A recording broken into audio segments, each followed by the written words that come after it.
Good morning, and thank you for tuning into the Andrew Tate Show, brought to you by the GSMC Sports Network.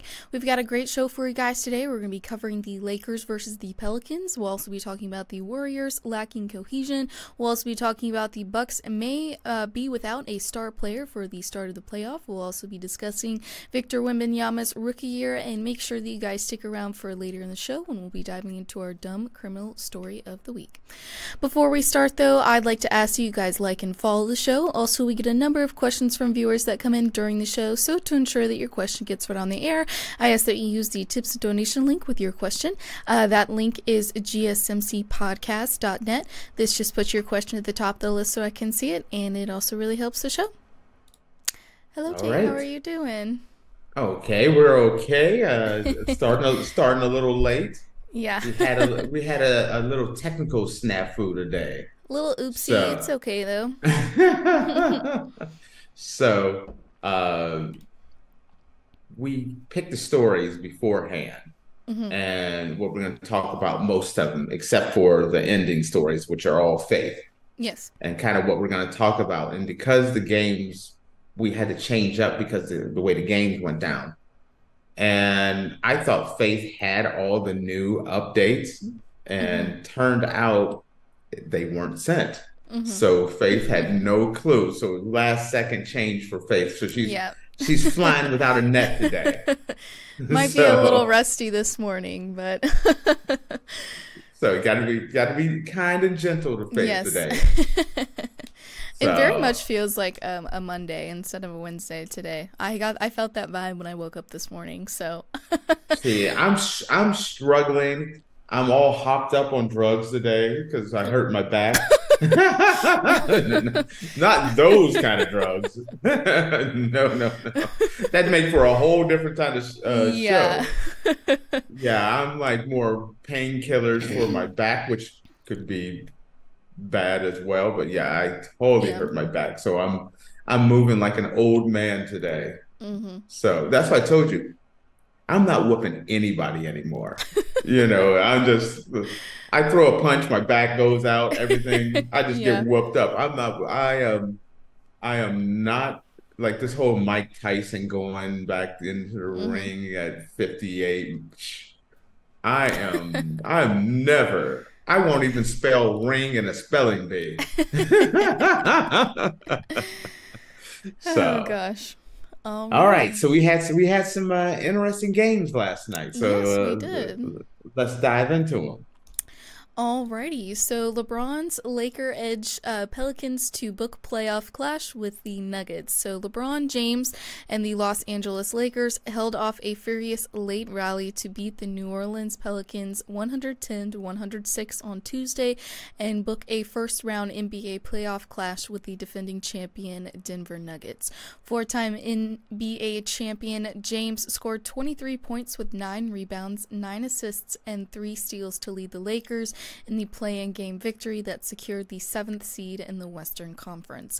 The 39-year-old superstar is in the playoff for the 17th time in 21 seasons and will get another shot at Nikola Jokic and the Nuggets, who swept the Lakers in the Western Conference Finals on their way to the title last season. Zion Williamson scored 40 points and keyed the Pelicans' rally for 18 third-quarter deficit. He threw down an alley-oop dunk to tie it at 93-93, then tied it at 95-95 with a driving basket in the lane with 3 minutes and 19 seconds remaining, but appeared to land awkwardly and was soon out of the game. He threw a towel in disgust as he headed to the locker room for good. The Pelicans kept the pressure on without him. They tied it twice more, but D'Angelo Russell's three-pointer with 51.3 seconds remaining pushed the Lakers' lead to 4 points, and Los Angeles, with a timely rebound and a pair of free throws from Anthony Davis, held on the win. Russell drilled 5 for the Lakers' 14 three-pointers on the way to 21 points. Davis scored 20 and grabbed 15 rebounds in the victory, which followed the Lakers' win over the Pelicans on the final day of the regular season on Sunday. Look at my girl for someone that just got this thrown at her last second. Looked like you practiced that one. Actually, that was pretty darn good. Thank you. Okay, so the first off, this was the game that let's talk about. I'll dive into the game first. The Mhm. Lakers took off, and the Lakers were playing incredibly well. They went up by Mhm. 18. Uh, they were the Lakers started out on fire, and but Zion, everyone's been on Zion for a while. He hasn't really that for about him being injured, things off the court. This was Zion's like coming out day. He Mhm. came out. It's his first time kind of playing in the playoff game, and he went off. I mean, he played tough, he played hard. He scored 40 points, 11 rebounds, 5 assists. Zion was on fire. He was on a mission. You forget how big Zion is. At one point, Zion goes to drive down the court. LeBron steps in front of him, and when Zion hits him, LeBron goes flying. LeBron is a big man. Yeah. LeBron doesn't normally go flying. Other people go flying. And Zion totally, I mean, just the size of Zion. But even though the Pelicans went on a run in that third and beginning of the fourth quarter, the Lakers truly settled down and played a great game. As we're talking about the old man, LeBron James, 23 points. Yeah. Just, I mean, LeBron did LeBron things. Anthony Davis came in with 20, Mhm. but D'Angelo Russell is the key. He had 21 points. He had some critical points down the stretch that was needed. I kind of feel like when I look at this and the fact that the Lakers are in a play-in game, I kind of feel like the coaching staff is the reason why the Lakers were in this play-in game because when they had D'Angelo Russell on the bench, they couldn't figure out a lineup for a long time, and the Lakers totally slid right after the play-in tournament. And I just didn't understand why they kept going with these different lineups. The lineup with LeBron James, Anthony Davis, Rui Hachimura, Austin Reeves, and D'Angelo Russell. That is the lineup that's going to give the Lakers the best chance. Mhm. And they really showed it this game here. Now, one of the topics that's been talked about and has come up a lot is many people are debating should the Lakers throw this game Yeah, we were and talking not about that. win? We were talking about that Yes, yesterday. yes. And I was saying, yes, they should, but absolutely not. And the absolutely not is in the play in, this is sudden death. You have to win the game to ensure that you're in. You like Golden State against Sacramento. We're just going to talk about they're out. You can't afford to say, "Hey, we'll mail this game in, and we'll get the next one, and we'll be in, and we'll be the eighth seed instead of the seventh seed, so they can avoid Denver." Mhm. Absolutely, you just can't. You can't do it. It's absolutely crazy. Now, I was thinking about this. Because we were talking about this yesterday, and I didn't like that they were matching up with Denver because I think Denver is the best team in the West. But I will tell you this. I would rather see the Lakers play Denver right now. The Lakers are doing well.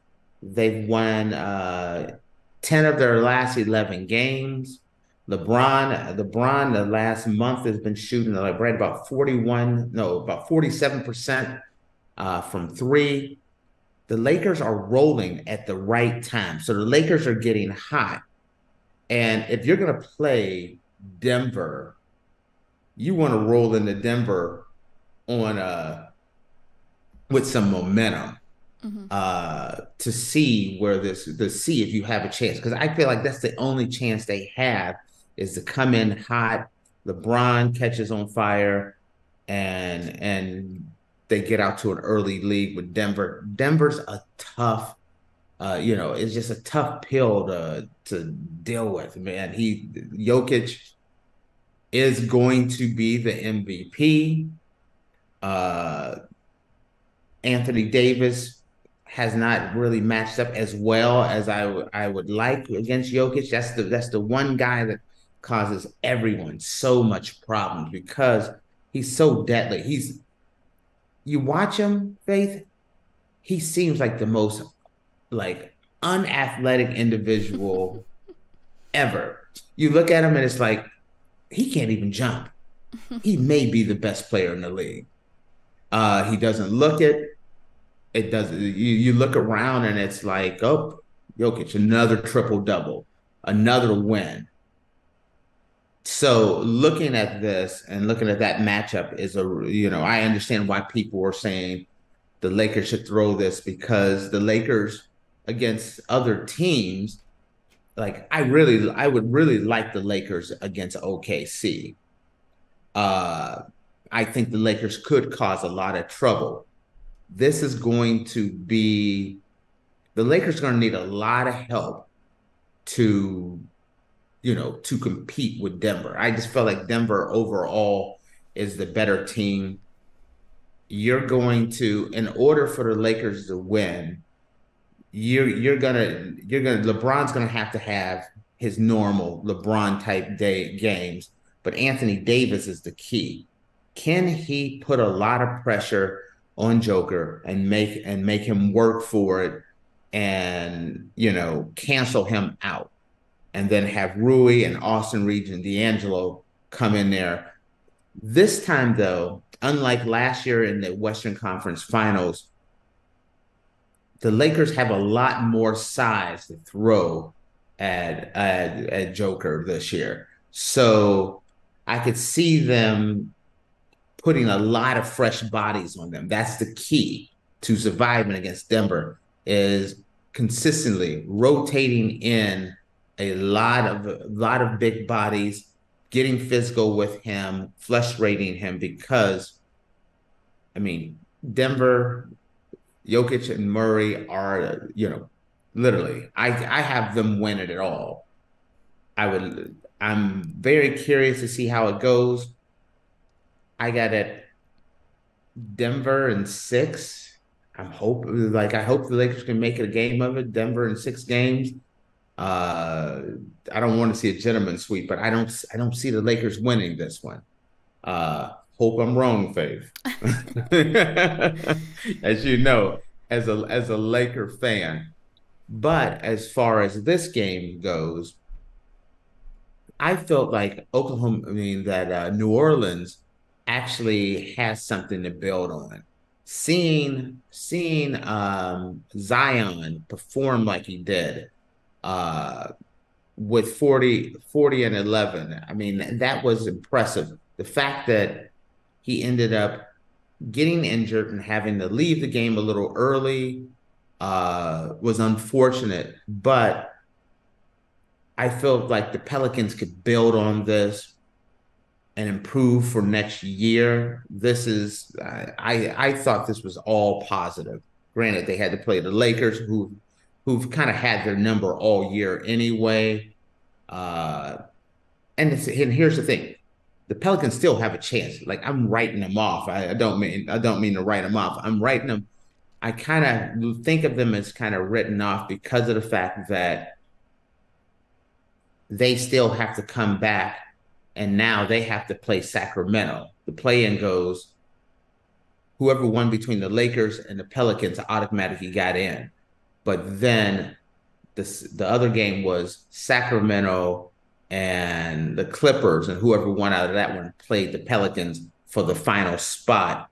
And if Zion is not healthy and he can't play in that game, I don't really give the Pelicans a shot. But if it's a minor injury that Zion can play, and that's in a few days, then I would love to see them make the playoffs because the Pelicans have played incredibly well. So I would like to see them make the playoffs. But if Zion is injured or not 100%, I think it's going to be a tall order to handle. Mm-hmm. So that's my take. All right. Well, we also got a comment while you were giving your take. Okay. Twitch, Diggs BTW1. They just said, "Hey, what's up?" So. What's up, my man? Excellent. Thank you for watching. Yeah, thank you. Love getting comments from people. So keep it coming. Yeah.